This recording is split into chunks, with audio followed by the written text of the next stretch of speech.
You think the worst pain in life is betrayal, but it's not. The real agony is something darker, quieter, and far more humiliating. It's kissing lips that have just touched another man. It's holding a body that no longer belongs to you. It's believing you still matter, while in reality you've been replaced. And here's the cruelest part. Most men don't even realize it. They convince themselves that her distance is just stress, that her coldness is just age, that her silence is just routine. But the truth is harsher. Women rarely confess, but they always reveal.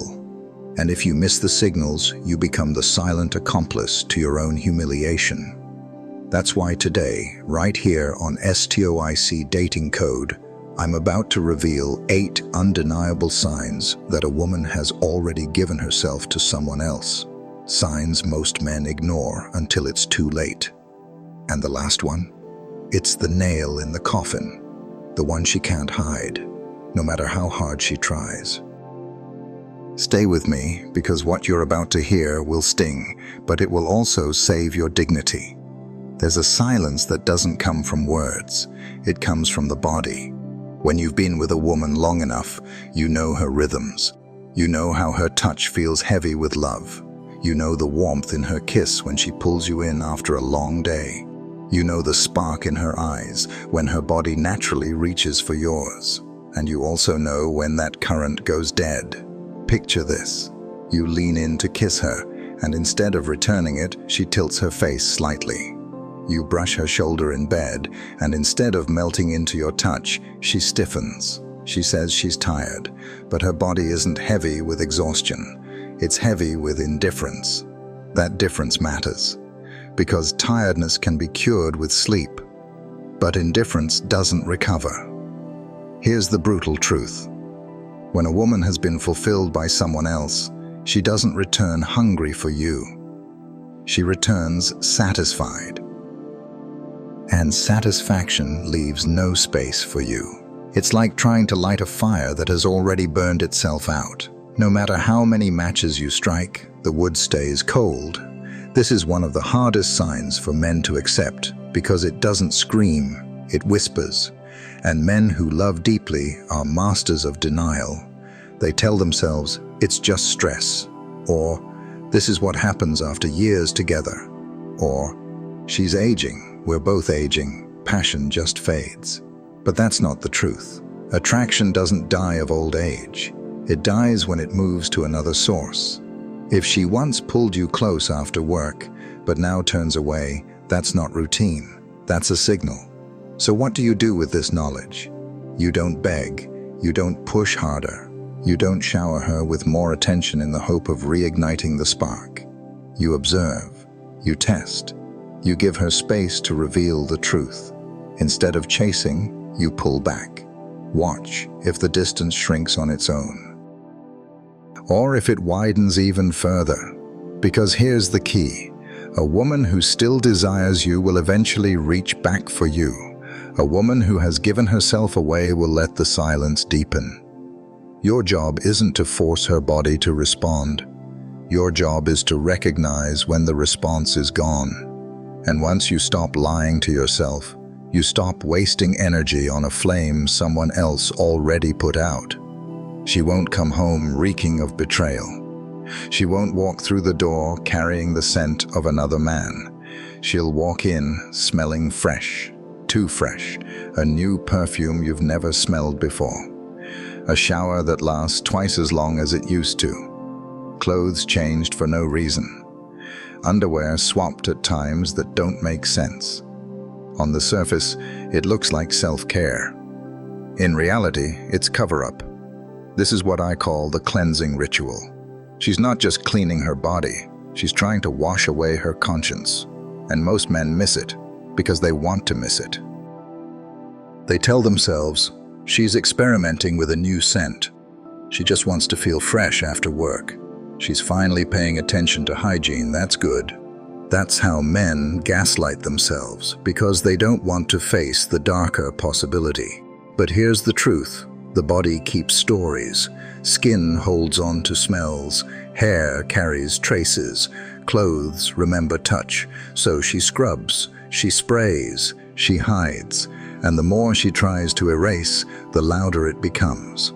That sudden obsession with hygiene isn't random. It's a pattern. And let me be clear, this doesn't mean every shower equals betrayal. That's not the point.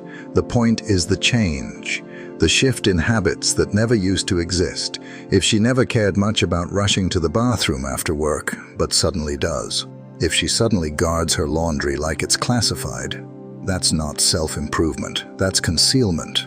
And here's your mistake. You smell the perfume, but you call it fragrance instead of deception. You notice the over-cleanliness, but you label it personal growth. That's how you become an accomplice to your own replacement. The solution isn't rage, it's awareness. When the pattern repeats, don't accuse, just see. Because once you see it, you can't unsee it. And that clarity changes everything. If this is already striking a nerve, don't look away. Subscribe to Stoic Dating Code right now, because every week we deliver raw truths men need to hear. Share this video with a friend who needs a wake-up call. Because ignoring the truth won't save you. It will only cost you your self-respect. When guilt grows too heavy for her to carry, she doesn't confess it. She transfers it. Suddenly, you're the problem. You walk in the door, and instead of a hello, you get a complaint. You load the dishwasher. Wrong. You're too quiet. You're too talkative. Whatever you do, it's not enough. That irritation isn't random. It's strategy. If she paints you as the villain, she doesn't have to face the truth that she's the betrayer. She rewrites the script in her head. In her version, she didn't step outside because she wanted to. She did it because you were inattentive, or controlling, or boring. This is projection at its sharpest. And here's the trap. Most men fall right into it. You argue, you explain, you defend, thinking that logic will fix it, but you can't out-logic guilt. The more you defend, the more ammo she gets to paint you as the bad guy. And before you know it, you're walking on eggshells in your own home. Here's the shift. Stop playing defense. You don't need to win the argument. You need to win back your dignity. Next time she snaps over something ridiculous, don't rise to the bait. Don't beg, don't debate. Look her in the eye and say calmly, I don't need to fight to justify what I already know. Then step back, not out of weakness, but out of strength. You're showing her that you see the tactic and you refuse to dance to it. That one move flips the dynamic, because when you don't play the role she wrote for you, her script collapses. And now the weight of her guilt sits right where it belongs, on her. You know her. You know her rhythms, her warmth, her reactions. That's why when something changes, you feel it, even if you don't want to admit it. Maybe she feels unusually tense or unusually relaxed. Maybe her responsiveness has shifted, either exaggerated or strangely absent. Sometimes it's subtle, sometimes it's glaring, but it's never random. And here's the cruel part. You don't need to be a doctor to notice. You just need to be honest. Most men explain it away. Maybe it's hormones, maybe it's stress. And yes, those things happen. But when the shift is sudden, when it doesn't fit the usual pattern, you owe it to yourself to pay attention. Because ignoring what your senses already picked up is the fastest way to humiliate yourself. The mistake is thinking that pretending everything is fine will save the relationship. It won't. It just postpones the collapse. A body that has been with another man carries an imprint, not always visible, but always felt. And when you sense it, but you force yourself to stay quiet, you're lying to yourself more than she's lying to you. So what do? First, stop running from your intuition. If something feels off, don't shove it down. Let yourself register it. Second, stop overcompensating. Men often respond by trying harder. More affection, more patience, more effort in bed. As if more giving will fix what's already been taken. It won't. You don't win desire back by throwing effort at it. You win by recognizing when it's gone. Instead of chasing her body, step into clarity. Scale back, observe. If intimacy feels wrong, notice how consistent the change is. That awareness is your shield, because ignoring your senses isn't strength, it's fear. Real strength is facing what you already know, even when it burns. Men who ignore these truths lose their dignity. Don't be one of them. If you're still with me, hit the like button right now and drop a comment with the city you're watching from. Here on Stoic Dating Code, we're building a brotherhood that stretches worldwide, and betrayal speaks the same language in every city. Not every betrayal looks cold. Sometimes it walks through the door wrapped in warmth. She suddenly becomes affectionate, too affectionate. She cooks your favorite meal. She kisses you more. She whispers, "I love you," with watery eyes. And your heart wants to believe it's real. You think she's coming back to you, but she isn't. She's trying to come back to herself. That affection isn't for you. It's for her conscience. After crossing the line, many women don't pull away. They pull closer. Not out of desire, but out of guilt. Touching you, cooking for you, clinging to you. It's all part of the act. The act isn't to keep you happy. It's to keep her from drowning in self-disgust. And the mistake men make, they treat this affection like a second chance. They breathe out in relief, and they lose all leverage. So how do you test it? Ask yourself, does her affection come consistently or only in waves after unexplained absences? Does she touch you with desire or with obligation? Does it feel genuine or exaggerated? The answer will cut through the fog. And here's the harsh medicine. Don't reward guilty affection. Don't let her wipe her conscience on your shoulders. You don't need hugs born out of betrayal.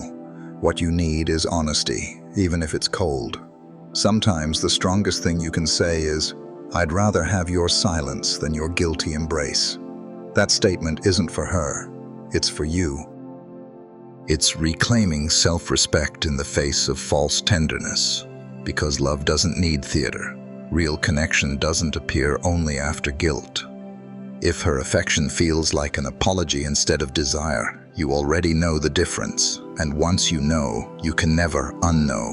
If this resonates with you, don't sit in silence. Share this video with another man who might be going through the same storm. Here, on Stoic Dating Code, our goal is to save men from wasting years chasing what's already gone. Subscribe today, because every lesson you learn here is one step closer to reclaiming your power. There's a difference between having a body beside you and having a soul with you. And once you feel that difference, you can't unfeel it. This is where betrayal cuts the deepest. Not because of what she gives you, but because of what she withholds. She gives you her body, but not herself.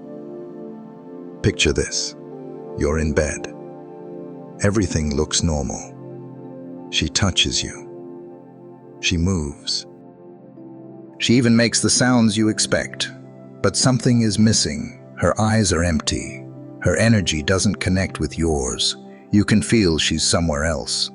That's not intimacy. That's theater. And men who ignore it always tell themselves the same lies. She's tired. She's stressed. But tiredness still allows presence. Stress still allows connection. This absence, it's a void. And the mistake men make is pushing harder. They give more affection, more patience, more effort, thinking it will win her back, but it doesn't. Because her fire isn't missing. It's burning somewhere else. Every ounce of effort you pour in just teaches her one thing. She doesn't need to give anything back. So what's the move? Stop chasing ghosts. Respect yourself enough to notice when her soul isn't with you. Pull back, say less, and don't confuse physical participation with emotional presence. When her spirit has left, your job isn't to drag it back. It's to decide whether you'll keep lying in a bed that grows colder by the night. When love is real, time bends. No matter how busy she is, she finds her way back to you.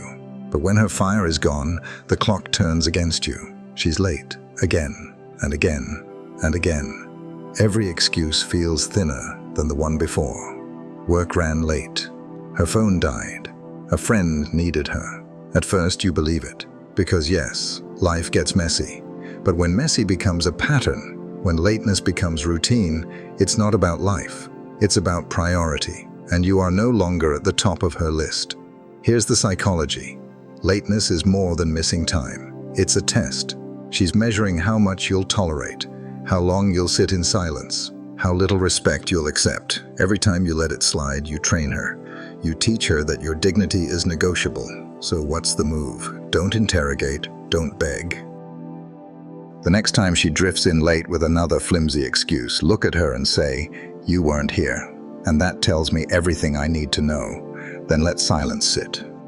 That silence is more powerful than any argument, because it places the responsibility back where it belongs, on her choices. Stories are fragile. They can be rehearsed and polished. But the moment pressure builds, cracks appear.